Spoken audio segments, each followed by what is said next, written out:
All the major candidates are hitting the comedy shows searching for some votes, but does it help or actually hurt their campaigns? Thom Serafin's here to talk about why comedy has taken a bigger role in politics and if it's good or bad for the candidates. This is nothing new from the Gerald Ford days of Chevy Chase rolling down the stairs. This goes back 100 years. I mean, comedy is good, makes people laugh and draws people in. And as you mentioned earlier in the newscast, 72% of America can't tell you anything about politics, according to the Pew Research poll. This is a way to get to those audiences that are not watching the political shows, but are watching the comedy shows. I mean, it's a great way to get people's attention.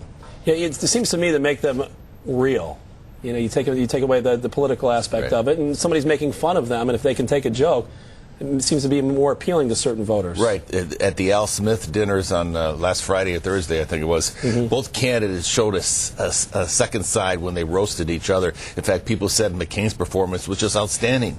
But unfortunately, you don't see that performance at the podium on the campaign trails. And Barack was nice, but McCain really did the best comedy routine. Unfortunately, he doesn't do that on the campaign trail. He doesn't connect that way. Now, SNL had their best ratings this past Saturday when they had Serafin on. Do you think that's going to translate well for her, though, when we do the poll numbers, when the Gallup poll comes out showing, you know, Saturday, including that into their poll numbers? No, I think that helps her long term, but it doesn't help her in the short term.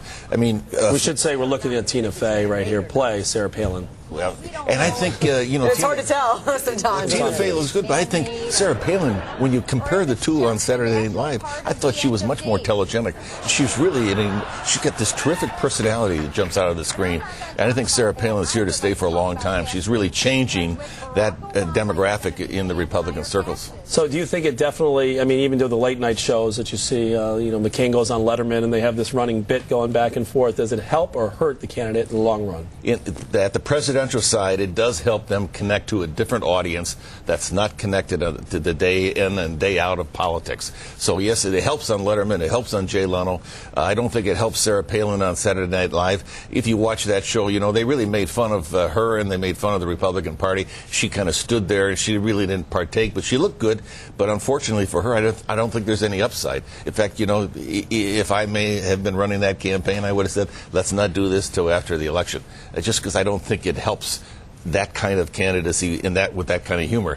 When you're one-on-one with Letterman, one-on-one with Leno, I think that's terrific. McCain and Letterman went back and forth, and you saw a different side of that man. Yeah. And he has the opportunity then to talk to an audience that you don't necessarily have a chance to. Because who's watching C-SPAN at night?